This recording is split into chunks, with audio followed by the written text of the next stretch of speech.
Salut mes petites pilules, je suis ravi de vous retrouver pour une petite vidéo chill sur le magnésium. Régis, t'es toujours avec moi?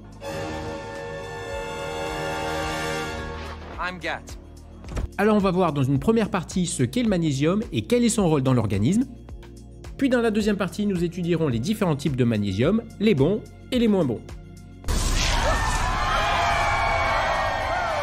Première partie, le magnésium. Le magnésium, c'est un minéral indispensable pour l'organisme, car il joue un rôle crucial dans de nombreuses fonctions physiologiques. Il est essentiel à toutes les cellules et à quelques 300 enzymes en tant que cofacteur.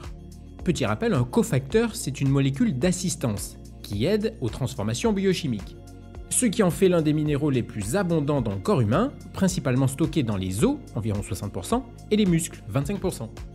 Pour info, le corps humain contient environ 25 grammes de magnésium, soit le poids d'un stylo. Le rôle du magnésium dans l'organisme. Le magnésium intervient dans plus de 300 réactions biologiques, notamment il contribue au métabolisme énergétique normal en participant à la production d'ATP. C'est le carburant de nos cellules. L'ATP, vous vous en souvenez, on l'a vu dans le cycle de Krebs. Bon, je ne vais pas vous faire l'affront de vous détailler le cycle de Krebs, tout le monde le connaît.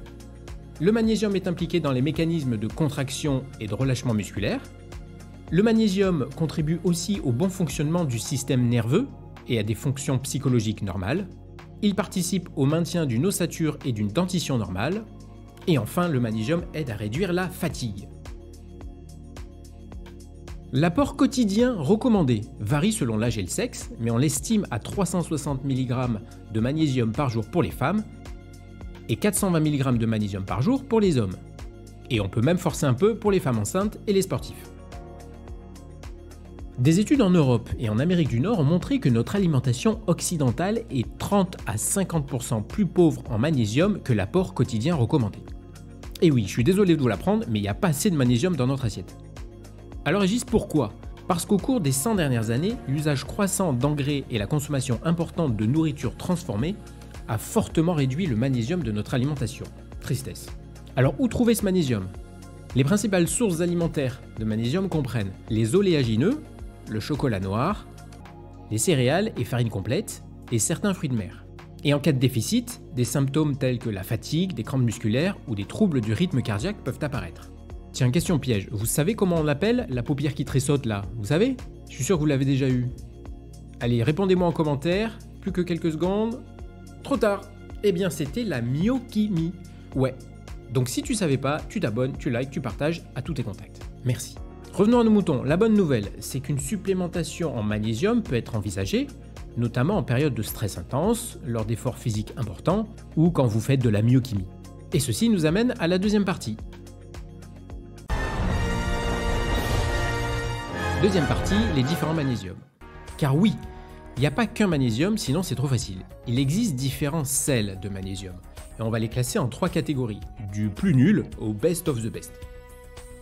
D'abord les sels inorganiques de première génération, ce sont les carbonates, chlorures et oxydes de magnésium.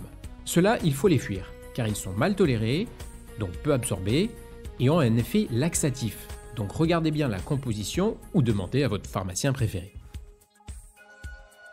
Les sels organiques de seconde génération maintenant, c'est le gluconate, les citrates, lactates, pidolates et aspartates de magnésium. Bien absorbés et bien tolérés, ceux-là ne présentent pas ou peu d'effets secondaires, donc vous pouvez y aller. Enfin, les sels organiques de troisième génération, les chélatés, les glycérophosphates et bisglycinates. Ceux-là, ce sont les meilleurs magnésiums. C'est la Rolls-Royce des magnésiums même. Ils ne sont pas laxatifs, ils sont hautement biodisponibles. Et le glycérophosphate a même l'avantage d'apporter du phosphore, ayant des propriétés intéressantes pour le métabolisme du corps humain. Donc c'est sûr, ces magnésiums sont peut-être un peu plus chers que ceux de la première génération, mais au moins, ils sont efficaces. Ah, une question au fond, et le magnésium marin? Alors oui, les gens kiffent le marin, mais il faut savoir que c'est très souvent du chlorure de magnésium, donc bof. Deuxième question au fond, et le liposomal?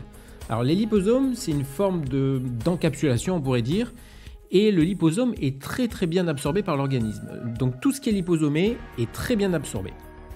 Voilà, c'est tout pour cette petite vidéo détente. Dans la prochaine, on attaque un morceau plus costaud avec le diabète et les antidiabétiques oraux. D'ici là, portez-vous bien.